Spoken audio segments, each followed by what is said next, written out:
Hello tout le monde et bienvenue sur ma chaîne. Aujourd'hui, nous allons apprendre à faire du routage dynamique avec le protocole de routage RIP V1. Alors, on voit ça tout de suite après l'intro. C'est parti!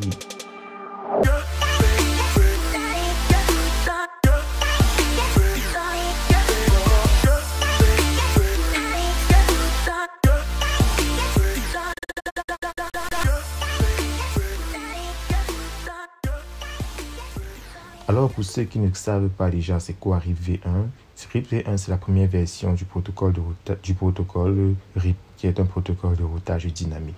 Alors, on peut avoir plusieurs versions, on a plusieurs versions existantes déjà. Et les différences que je vais vous mettre en description, je détaille ces différences en description. Pourquoi? Parce qu'en description, vous allez retrouver le lien de mon canal Telegram.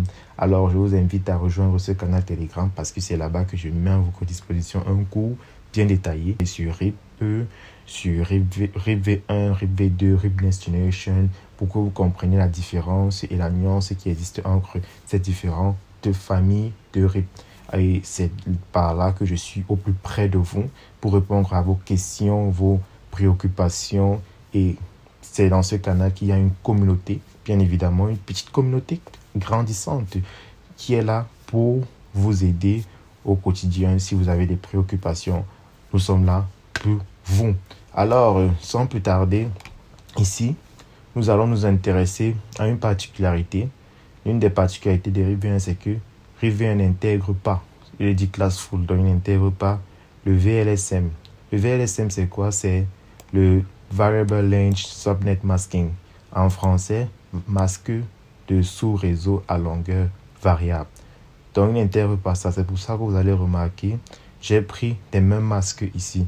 Donc, j'ai pris /24, /24.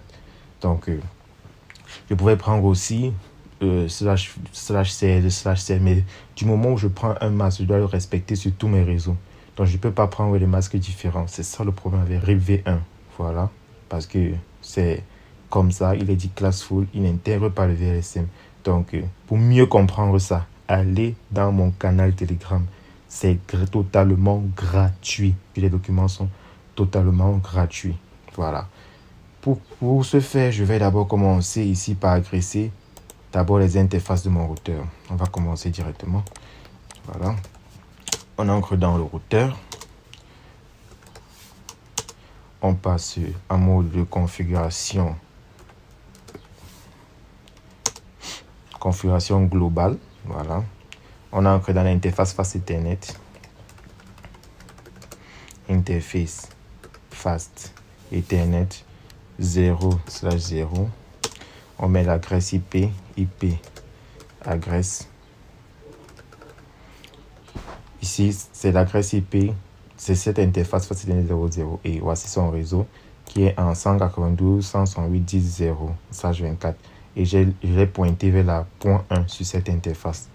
Donc, je vais mettre comme adresse IP 192.168.10.1 et le masque par défaut 255.255.255.0 qui représente /24.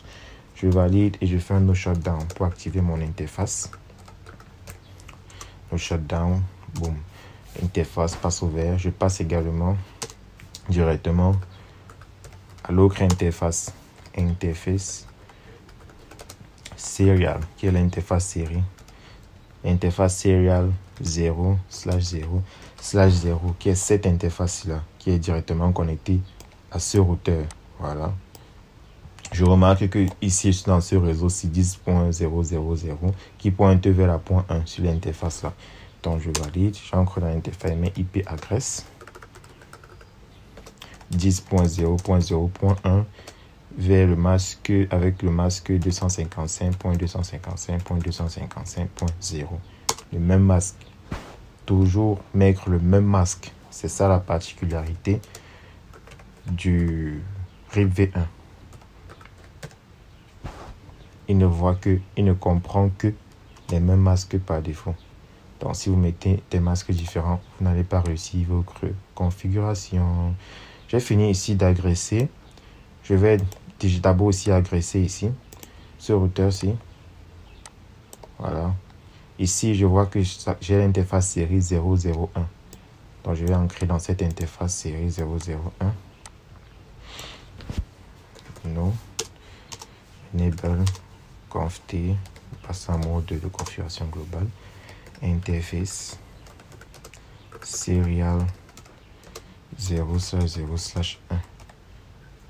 IP address. Nous sommes toujours dans les 10.0.0.2 cette fois-ci. Nous sommes dans le réseau des 10. Voilà. Et on pointe en point 2 sur cette interface. On va lui mettre la point 2 comme adresse sur l'interface. Et on met comme masque /24. On valide et on fait un no shutdown. Voilà. Boum. Maintenant, on va entrer dans l'interface face Ethernet 00. Interface.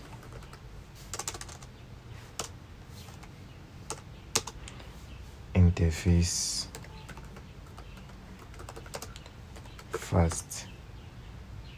Ethernet 0/0. IP address 172, puisque nous sommes là dans le réseau 172.24.0.0 qui pointe vers la point 1 sur cette interface. Point 24.0.1 comme adresse et le masque 255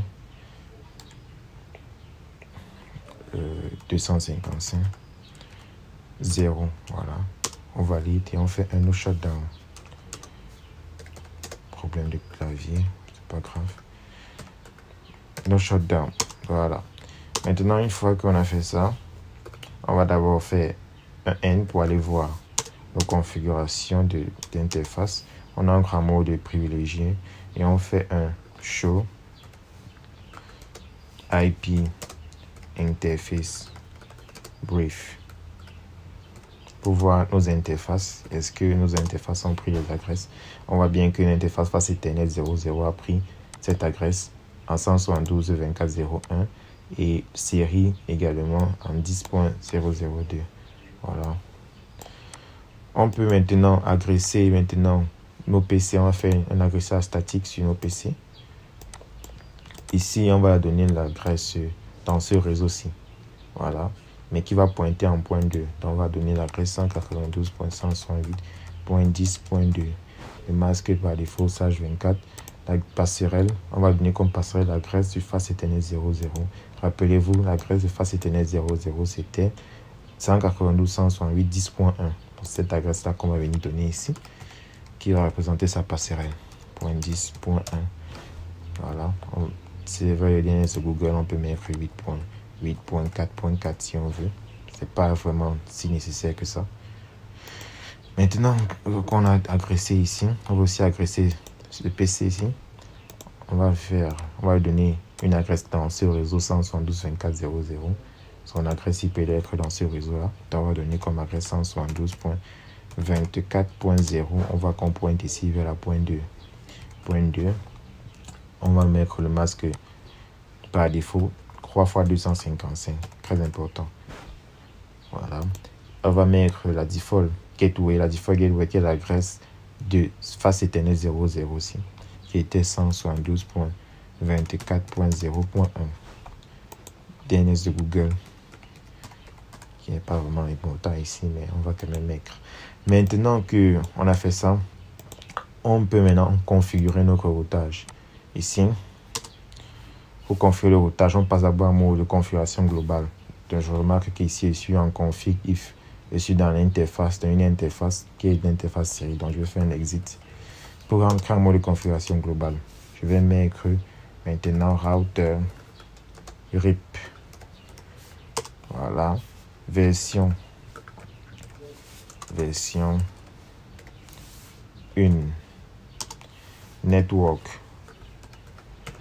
Je mets des réseaux, puisque sur ce routeur-ci, donc je dois mettre les réseaux qu'ils voient en fait. Je dois mettre ces réseaux, c'est-à-dire le réseau qui est directement connecté à ce routeur. Il y a le réseau 10.0.0.0 et le réseau 192.168.10.0. Donc ces réseaux-là que je mets dans network 192.168.10.0. Je mets network encore. Je rappelle la commande avec flèche vers le haut et je change l'autre network qui est 10.0.0.0. Une fois que j'ai fait ça, j'ai fini ma configuration. Je fais faire un N pour aller la sauvegarder. Très important, toujours faire ces sauvegardes. Je vais utiliser la commande de write memory, WR en abrégé. Sauvegarde.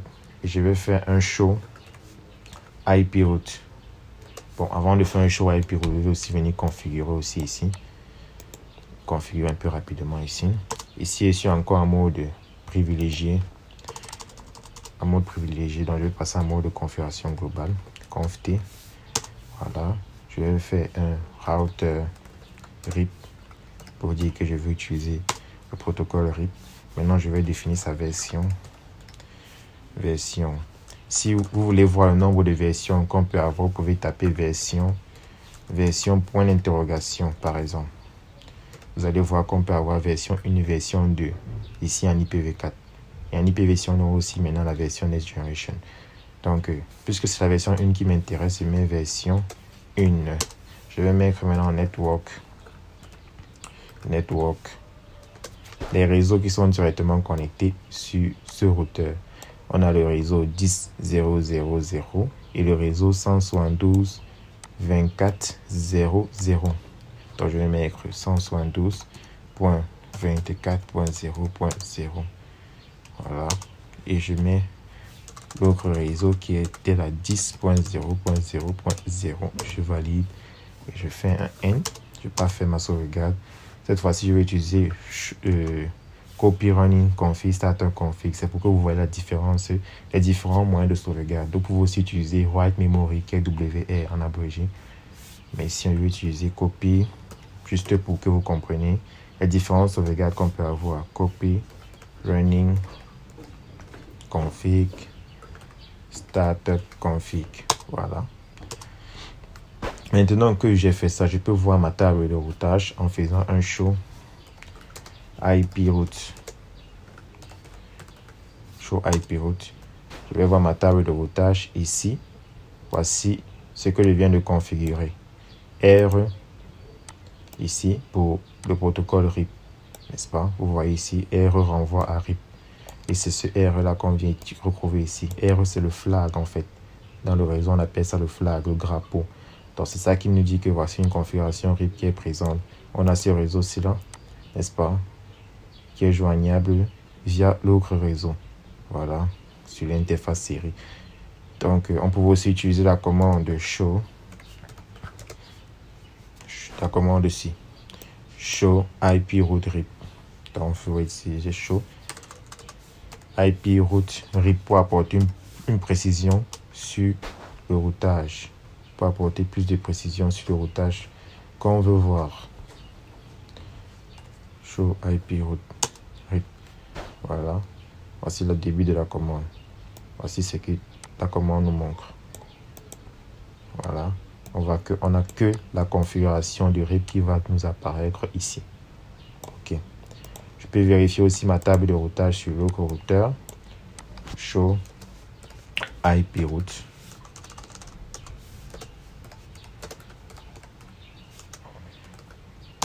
Voilà. Voici ça ici.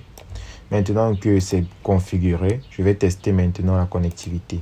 Je vais faire un ping à partir de ce PC pour atteindre ce PC-ci.